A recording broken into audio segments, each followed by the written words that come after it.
Good evening and welcome. Tonight we're going to be flipping through this book about Saudi Arabia. We're going to look at all the pictures and read the little boxes. But before we get into it, I want to take a moment to look at this beautiful smile on the cover. Isn't this the most wonderful little face on this young gentleman? So sweet. Okay, let's get into it. I start off with a big old skyscraper here. Probably in like Riyadh or Jeddah. He's running. We've got the big clock tower in Mecca, the world's tallest clock tower. And some covered up women, which I think we're going to talk about later in the book, about their policies there. There's, of course, McDonald's, and time for prayer in this picture. Here is such a cool picture of the Arabian Peninsula from way above.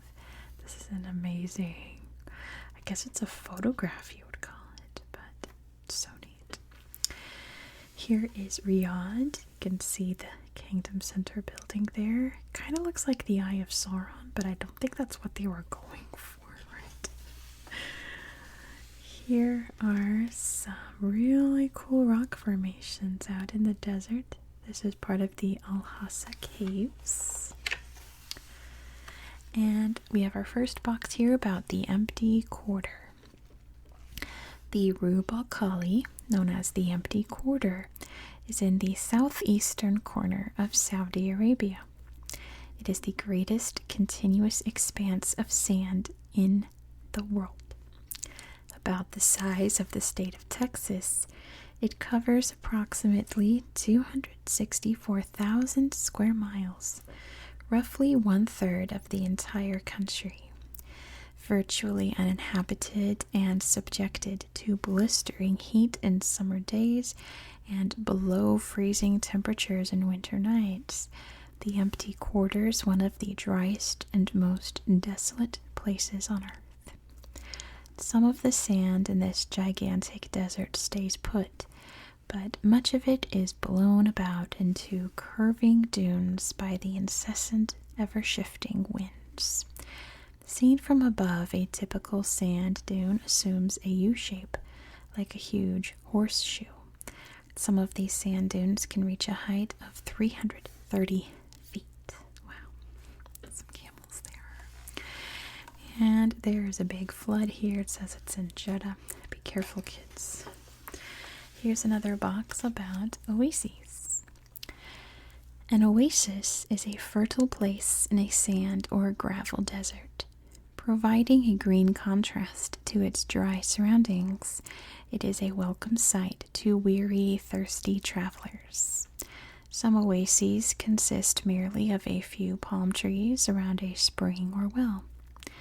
Others cover vast areas like the Al-Hassa Oasis, which is supplied by water from more than 50 artesian springs. Covering 70 square miles, Al-Hassa includes the towns of Hofuf and Mubaraz, and many villages supporting a vast permanent population. Tamarisk trees on the borders of the oasis help keep desert sand from spreading over the carefully tended gardens, which produce lush fruit, vegetables, and greens. Dates, citrus fruit, melons, tomatoes, onions, rice, wheat, barley, and henna, which is the plant used to make the reddish dye that women use to decorate their hands and feet, and men use to tint their beards, are grown here. There's a big old honey badger. Be careful, they're very vicious. And here's another box about the coral garden of the Red Sea. Saudi Arabia's seas offer unparalleled panoramas of underwater life. The brilliantly colored marine life of the long and narrow Red Sea about 1,150 miles long and 180 miles wide, is a spectacular example of Saudi Arabia's natural beauty. The clear, warm, shallow areas of this body of water provide the perfect environment for the growth of corals, which come in a wide range of sizes, shapes, and colors. Their names suggest their rich diversity. There are hard, soft, black, fire, which can sting divers badly, brain, which is shaped like a giant human brain, mushroom, bushy, and fan corals. Seen underwater, these formations are so abundant and so beautiful that they are often referred to as coral gardens. To swim over the crest of a Red Sea reef while wearing a face mask, and to look down at the bottom through 30 feet of clear, warm, sunlit water is to see an unforgettable, colorful profusion of marine life. Among the harmless and most brightly colored fish in the coral gardens are parrotfish, butterfly fish, pennant fish, royal angelfish, and coral trout. Some less common and more dangerous creatures include lionfish, stonefish, stingrays, moray eels, and sharks. Look how lovely the Corniche Mosque at Jeddah. That is really pretty. Look at this, the Mosque Fort in Riyadh, which Ibn Saud captured in 1902. It says, I'm reading the little box down there. Very cool, pretty much like the founder of the country, right? Very cool. Some old tombs made out of stone. Aren't these amazing? That is so cool. And there's the old city of Taria, the big old wall and gate there. There is King Faisal. And there's Hillary Clinton meeting Prince Saud Al Faisal, it says. The royal family is absolutely massive, so I don't know all of them, but I can tell you that this next box about King Abdullah is very outdated because he actually passed away in 2015. I believe this book came out in 2014, so it still talks about him in the present tense. Why don't we see what this box says about him? King Abdullah. He was like 90 years old, but then he was a very old man when he passed. But let's read about what this says about him right before his death. Since inheriting the throne in 2005, King Abdullah has taken some bold steps. Pretend we're in 2015 right now. In 2009, he reshuffled his government with the aim of balancing the country's strict Islamic traditions with the needs of a modern economy. Many in the West view Saudi Arabia as one of the world's most backward countries in terms of social and political issues. At the same time, it's the world's top producer of petroleum products and needs to function as a forward-looking country. Abdullah fired several controversial officials, including the very strict chief of the religious police. The king put a more moderate cleric in charge. Abdullah also appointed the country's first female minister in the Department of Women's Education. In 2011, the king announced that women would have the right to vote in municipal elections starting in 2015, and in 2014 he appointed 30 women to the formerly all-male Shura Council. Also under Abdullah's rule, Saudi Arabia lifted its ban on allowing women to compete in the Olympic Games. For the first time, 2 female athletes from Saudi Arabia participated in the London Summer Games in 2012. Sorry for the sirens outside. Those are picking up on my mic. I can't tell. While many people around the world see these reforms as small steps in the right direction, conservative clerics in Saudi Arabia have been angrily opposed to these changes. As you can see, Abdullah has a difficult job bringing East and West, old and new, doing business with the international community, while also protecting the power of the monarchy and ultra-traditional religion and culture. We've got some, let's see, this is during the Gulf War. It says it's a Scud missile landed right there, making sure it's safe. And some American soldiers walking through. It looks like a Safeway. Just funny because we have those stores where I live. And it looks pretty much the same, to be honest. I mean, this is in the 90s, so it's a little different. But yeah, that's a Safeway, all right. Interesting. And this was a very sad terrorist attack in the 90s where U.S. soldiers were staying in this place and it got blown up. And many Americans lost their lives. Why don't we talk about the very controversial Saudi-American relations after September 11th, 2001?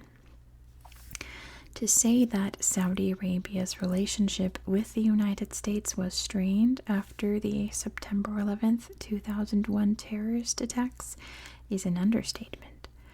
15 of the 19 airline hijackers were Saudi nationals, as was Osama bin Laden, the mastermind behind the attacks. The American public became highly suspicious of the kingdom and of President George W. Bush's personal relationship with the Saud royal family, which had been close. On the other side, many influential clerics in Saudi Arabia spread anti-Americanism and urged Muslims to take militant actions against the United States.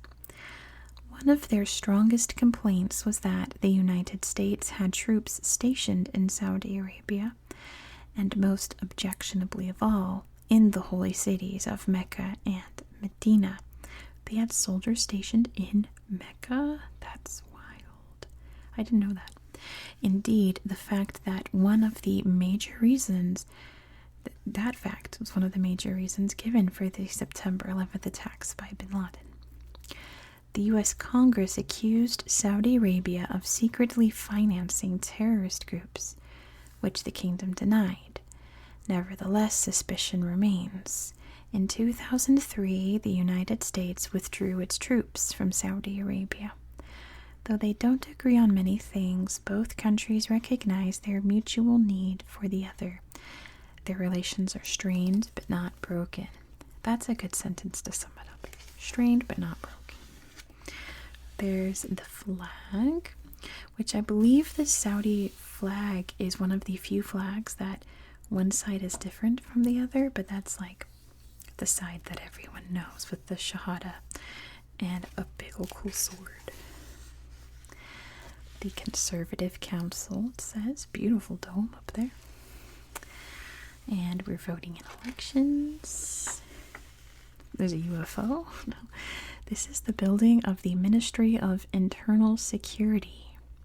Very neat architecture, though. And it looks like King Abdullah arrived in the capital and they're celebrating.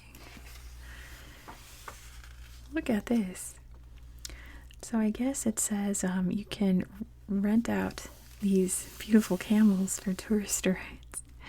How fun is that? This looks like he's having a great time. And they're buying some dates there in the market. And let's see, the Gulf Cooperation Council in a very swaggy looking meeting room. That looks very cozy. Let's read about black gold, the many uses of petroleum.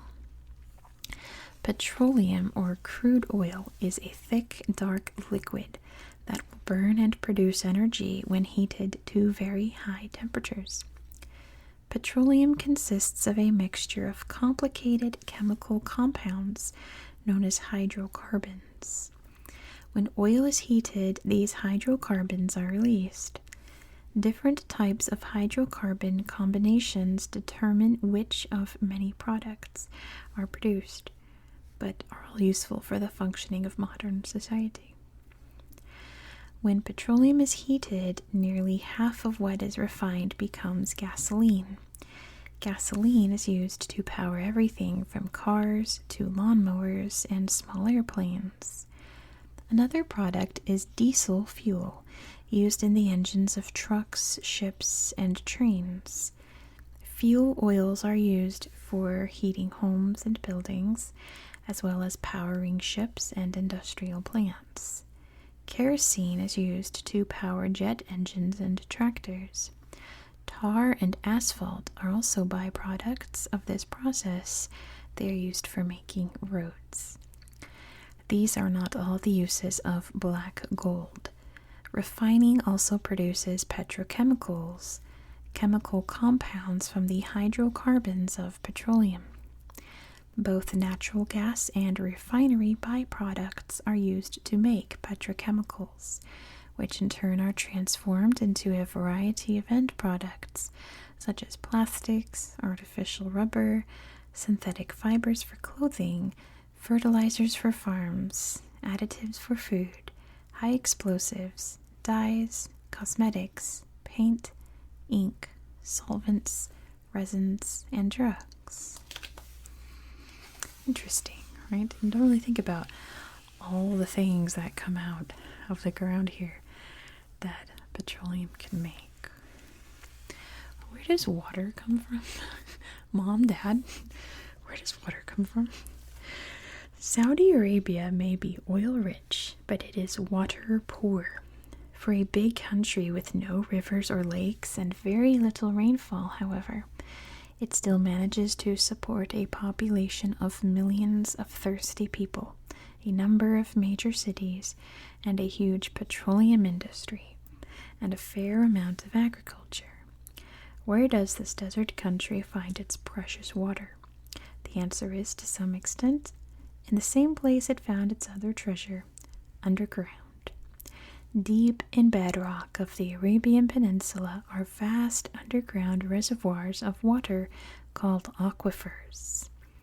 After locating and mapping these resources in the 1970s, the Saudi government drilled many thousands of wells to tap the water. In the beginning, the aquifers held enough water to fill Lake Erie, but they are not replenished by rain like above-ground lakes, and several decades of draining them have greatly reduced their size. To find more sources of water, the Saudis had only to look to the seas on their eastern and west coasts. Of course, seawater is not potable or drinkable as it is. Therefore, the government has invested in desalinating facilities that remove salt from the seawater. Saudi Arabia is the world's foremost promoter of desalinated water. 70% of the water for the cities comes from these facilities. Desalinated water also supplies industry and the generation of electrical power. Other water resources include the recycling of water for use in irrigation and the capture of surface water from annual runoff and flash floods in the mountains. Saudi Arabia has worked hard to salvage every drop it can. Nevertheless, the country could be facing a water crisis. Finding enough water to support this rapidly growing country will continue to be one of the government's top priorities in the years to come. Before we read this, there's a big old whale pipe picture there. Interesting. Let's see. Saudization and the problem of foreign workers. Some 5 to 7 million foreigners work in Saudi Arabia and are called expatriates, or expats for short. They come from countries such as Yemen, the Philippines, Sri Lanka, Egypt, Pakistan, and India. Many also come from Western Europe and the United States. In general, low-status workers such as maids and manual laborers come from poorer countries in South Asia. These workers are needed because upper and even middle-class Saudis consider manual labor to be beneath them and refuse to do it. Higher status workers, such as technology professionals, teachers, and nurses, come from the more industrialized countries. Traditionally, these workers were necessary because Saudis did not have the education or technical expertise to work in certain industries, such as petrochemicals or aviation. However, reliance on foreign manpower is declining. Thousands of Saudis graduate from the kingdom's numerous universities and technical or vocational schools each year. Others are returning graduates and professionals from foreign institutions. Programs offered by local institutions form the backbone of the Saudization of the labor force. That is a campaign promoted by the Saudi government to decrease reliance on foreign manpower and to explore other sources of national income. However, the Saudization of the workforce does not extend to the lower status jobs. Before we read that, there's a picture over here of some agricultural fields, and it's really fascinating. We have some farms like this in the US where out in the plains the irrigation circles create these big old spots in the landscape. They're really neat to look at from above. Let's read about the sweetest fruit of the oasis. In Ash-Sharqiya, or the Eastern Province, lies Al-Hassa, the world's largest oasis. Millions of tall, lush palm trees have stood here for thousands of years. Hanging from the lower palm fronds are giant clusters of dates. More than 300 varieties of this fruit grow in Saudi Arabia. Before oil was discovered in the 1930s, dates were Saudi Arabia's main export. Today, the kingdom is the world's second largest producer, supplying nearly 15% of the world market, in addition to sending dates as food aid to poorer parts of the world. The date palm is a revered symbol in Saudi culture. Its importance is evident in the national emblem, a date palm suspended over two crossed swords. The date palm represents vitality and growth, while the swords represent justice and strength. Oh, there's a sad picture over here, just so you know, of a bird soaked in oil, which is really sad because you know that that animal is suffering. But that was part of the Gulf War. We've got some fire burning there, that refinery, and some irrigation here, much needed as we already read about. Save the oryx. Get that goofy oryx. In 1989, the NCWCD, now called the Saudi Wildlife Commission, reintroduced animals that had become extinct in certain regions back into their original habitats. At the Mazat al-Said Reserve in southwestern Saudi Arabia, one of the 15 reserves established and cared for by the commission, breeders reintroduced the wild Arabian oryx, a type of white antelope, which had vanished from the wild in 1972. Scientists started new herds using some animals from a royal family member's private collection in Saudi Arabia and some from a breeding program at the Phoenix Zoo in the United States. Despite the highest hopes and best intentions, the program was not completely successful. Rainfall in some years was insufficient to sustain the herds, and fences around the reserves prevented the animals from roaming in search of vegetation. Also, poaching continues to be a problem. However, the effort to save the oryx goes on. It's like a family out and about, studying in a library. It says it's in Medina. Probably the best place for Islamic religious study, to be honest. Carrying a sweet little baby. And they are at a shop for scarves right here. Get Some new headdresses. And fashionista out on the town here. My goodness, that's a very stylish person. Let's read about honor and the need to save face. Folklore from the Saudi past tells the story of a Bedouin sheikh who was known as the benefactor or caretaker of the wolves. Whenever he heard a wolf howling near his tent, he would order a servant to take a goat out into the desert, tie it there, and then return to the camp. The reason? The sheikh insisted on being a good host.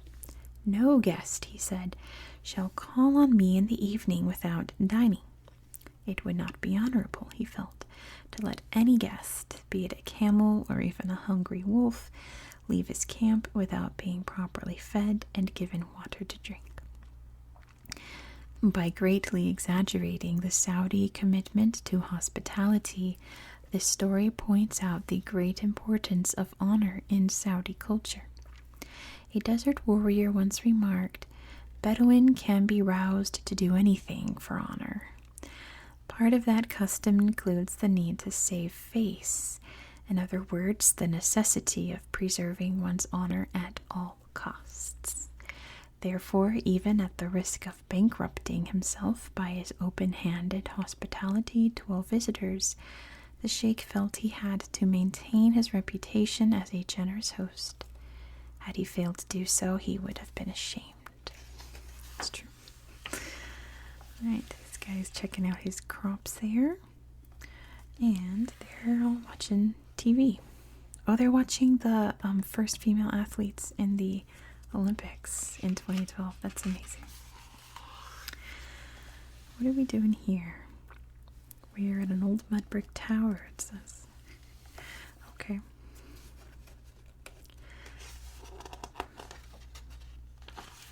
These pages, my goodness.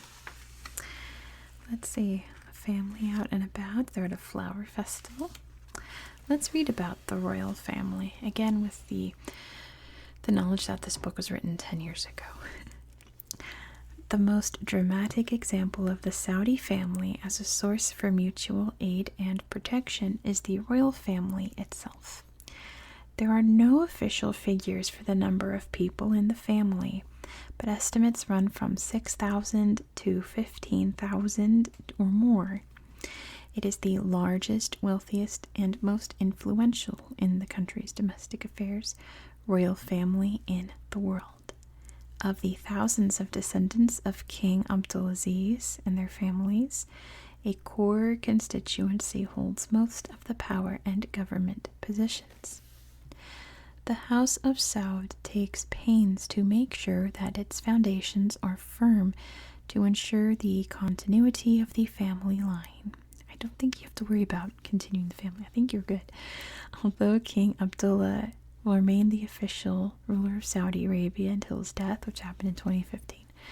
His advanced age means the throne will soon be passed on to another. That'll be his half-brother, Crown Prince Salman. Power has been shared with a new generation too. Abdullah's son, Mutawa bin Abdullah, is the Minister of the National Guard. Abdullah's grandson, Prince Khalid bin Bandar al-Saud, is the governor of Riyadh province. The late King Faisal's own Prince Saud bin Faisal bin Abdulaziz al-Saud is the foreign minister of Saudi Arabia. These arrangements are at the most senior levels ensure that political and military power remain with the royal family.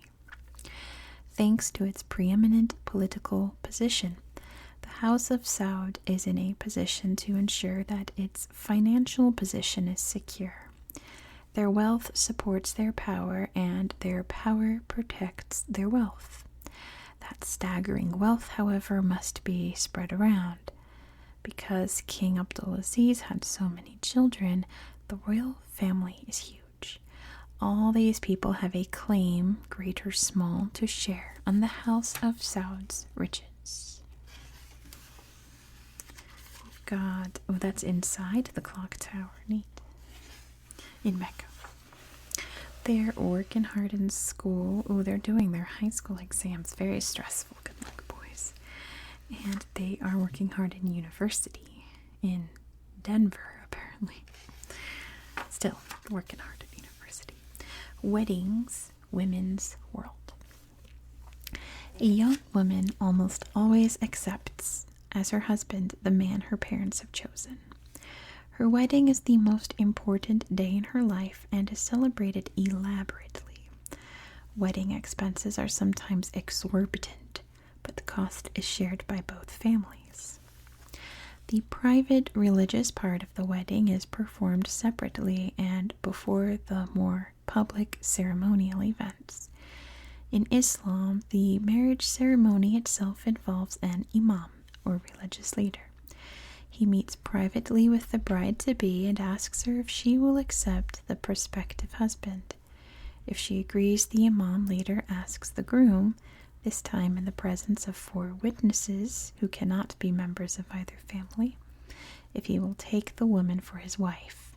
If he says yes, this pronunciation, attested to by the witnesses, makes the marriage valid. The marriage contract is officially recorded by the imam.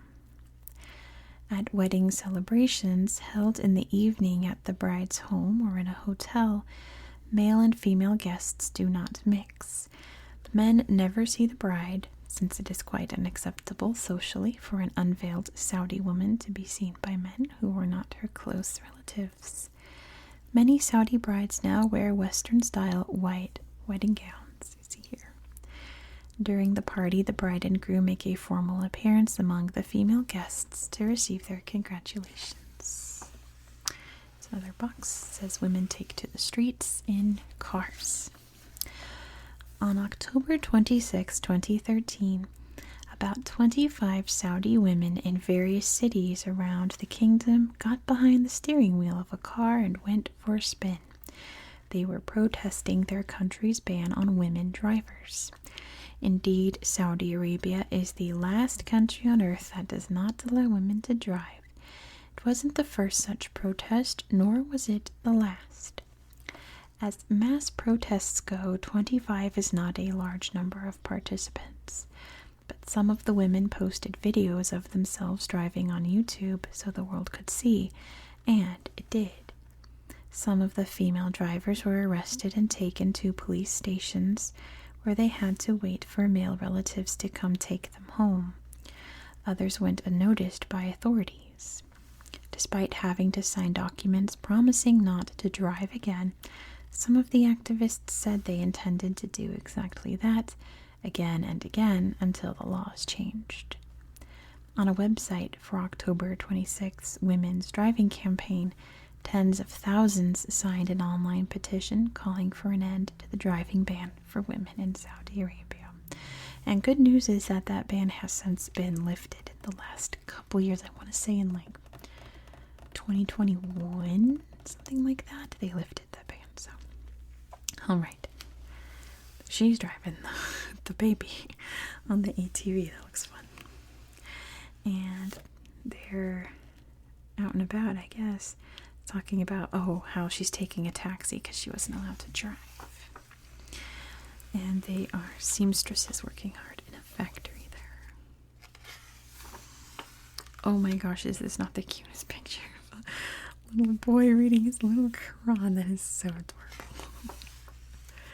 And we've got a bunch of books here in the Souk of Jeddah. And the floating Mosque of Jeddah. That is another gorgeous mosque. They're all praying right there. And let's read about the Mutawa.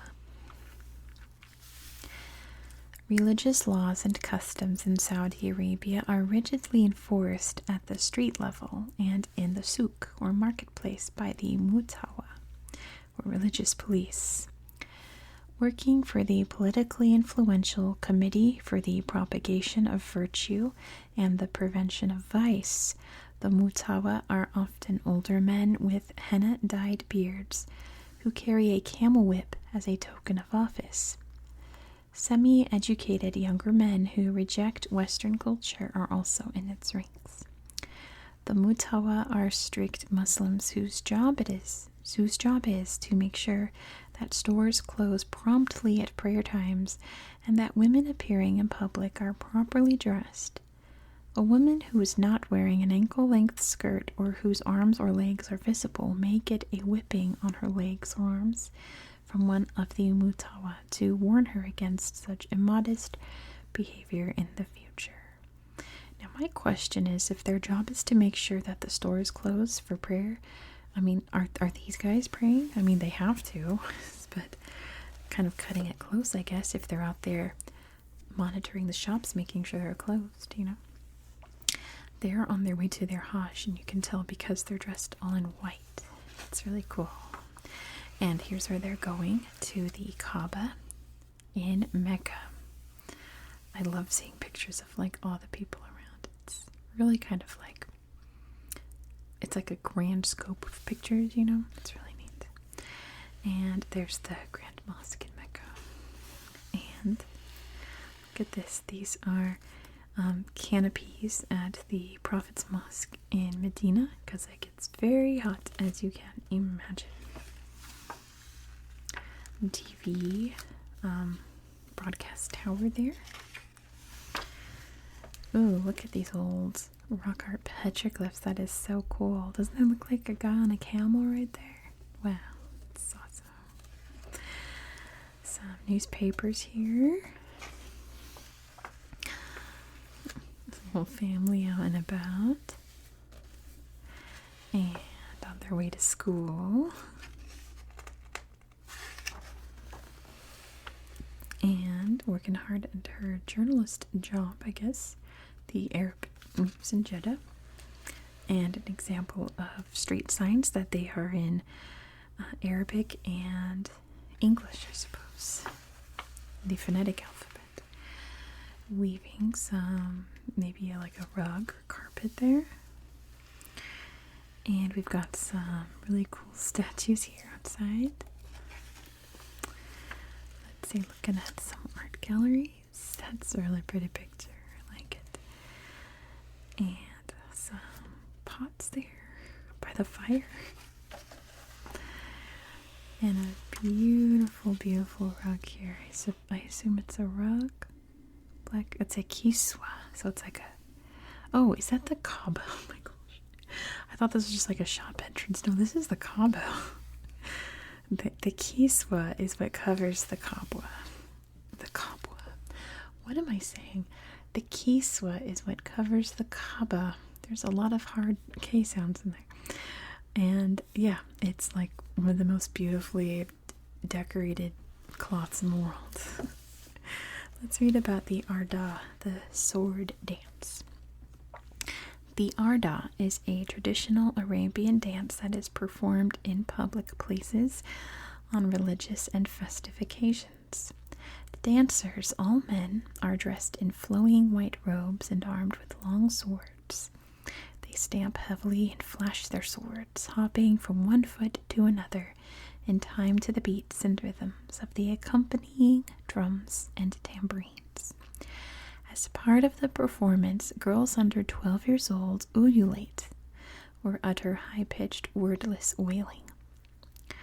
Wearing long, bright dresses, they sway in time to the music and flick their long hair, which is heavily ornamented with beads, from side to side. The audience may clap along or even join in the dance. When male members of the royal family are present, they sometimes join the Arda dancers. When they do, they not only enjoy themselves, but they pay public tribute to the memory of how their ancestor, King Abdulaziz, won Saudi Arabia by the sword. The dance has its origins in the Najd. Today, the government of Saudi Arabia has set up several cultural institutions that promote and preserve Saudi Arabia's rich cultural heritage. The Arda dance is also performed in theaters. Sounds exciting to see. Al-Hijr archaeological site, or Madain Salah. Very old buildings. They're so cool. How it's carved into the rock. The tallest building in the world. Let's see what this is. The Kingdom Tower, currently under construction in Jeddah, was originally designed to be a mile high. It has since been scaled down a bit to 1,000 meters, 3,280 feet. That's 2/3 of a mile. If it is completed as planned, it will be the highest building in the world, taller than the current record holder, the Burj Khalifa in Dubai, which stands at 2,717 feet, 828 meters. It will dwarf the new One World Trade Center building in New York City, built on the site of the September 11th, 2001 terror attacks, now the highest building in the United States, at a symbolic 1,776 feet. If you don't know, America gained its independence in the year 1776, so appropriate. Construction on the Kingdom Tower began in 2013. Supporters of the project hail it as a visionary economic investment, while critics say it's a symbol of arrogance. The building, which will contain office, retail, and living spaces, as well as the world's highest observation deck, is expected to take about 5 years to complete. Bad news for the Jeddah Tower that as of now in 2023 it is incomplete and probably will never be complete. Kind of anything that can go wrong in this building's construction has, including a global pandemic, you know. There's a bird. He's ready to go. Some camel races here. Very exciting. And let's read about the camel. In the past, camels were used by the nomads, chiefly to carry their tents and their families from one grazing area to another. An Arabian camel is very hardy and well adapted to desert life. It does not begin to sweat until its blood temperature has risen considerably. It does not lose much water when it urinates. If there is enough moisture in the herbs and grass it eats, usually in the winter, a camel can go for 1 week without additional water. During the summer, however, when the sun is hotter and the grazing dry, it needs to drink every 2 to 3 days. Female camels are the best for nomadic life. They produce a nutritious milk, which the Bedouins drink for almost half a year after giving birth. They are more docile than male camels and can therefore be used for riding. Furthermore, they have more endurance than the males. For all these reasons, female camels are preferred. Male camels are generally killed for their meat when they are still young. The older males are used to carry the tents and other camping gear. Jet skiing, that's fun. And splashing at the water park. So much fun. Let's read about women athletes and the Olympics. Until 2012, Saudi Arabia barred its women athletes from participating in the Olympic Games. It wasn't a very difficult ban to enforce because, in fact, Saudi Arabia had no women athletes, at least not outwardly. Many conservative Muslims believe that Sharia law forbids women from engaging in such activity. Saudi women and girls who enjoy sports had to practice privately with no social support. King Abdullah changed this when he made the historic decision to send 2 teenage girls to the 2012 Games in London, one in judo and one pictured here in track and field. The king made it clear, however, that the young women needed to follow the usual Islamic rules for dress and behavior. While widely applauded internationally, the king's decision was largely made in response to pressure from the International Olympic Committee. The committee had reportedly been considering barring Saudi Arabia from the Olympics until the kingdom allowed women athletes to compete. Once the king agreed, however, there were no women who even qualified, since Saudi women are quite actively discouraged from playing sports. Nevertheless, the Olympic Committee accepted the 2 athletes under its universality clause. This allows athletes who don't meet qualifying times to compete when their participation is deemed important for reasons of equality. Following this watershed decision, the kingdom has reconsidered its stance on allowing girls and women to play sports. It now allows limited physical education for girls in private schools. And in 2013, Saudi Arabia opened its first sports center for girls in the city of Khobar. It offers physical fitness, karate, yoga, and weight loss programs, as well as special activities for children. I wish it said their names in this. You can see her name is Attar. But I'm pretty sure I remember watching her compete because I always loved track and field, and it was a big event when she got to compete. And they're playing some football there. This is really cool. I love these outfits. Obviously cultural dress, but they are very shiny and beautiful. I like it a lot. Very flowery too. Happy Eid, it says, apparently, according to the quote there. Big celebration, the biggest time of the year to celebrate. And they're celebrating National Day, all dressed up. And let's see, they're at a cultural heritage festival.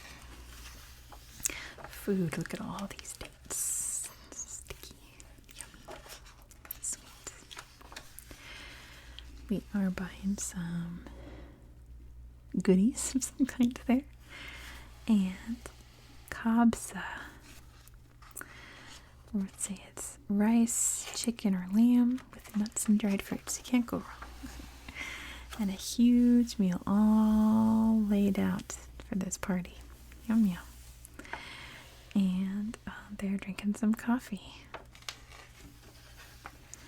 And it's time to eat. It's eat outfits, or I could tell just by what's like, dig in everyone. That fasting's over. It's time to eat. And we've got some shakshuka, which actually looks really good. And Saudi Arabian date balls, which also look really good. It just looks like powdered sugar on dates. With some nuts, apparently. I'm looking at it. Yum, that sounds great. There's a map of Saudi Arabia here. And where it's located in the world. And that's going to be it for tonight. Thank you so much for watching. If you enjoyed this kind of content, please consider subscribing because I read through books like this all the time on my channel. So be sure to subscribe so you don't miss out. I hope that you found this video relaxing and educational, and I hope that you have a very good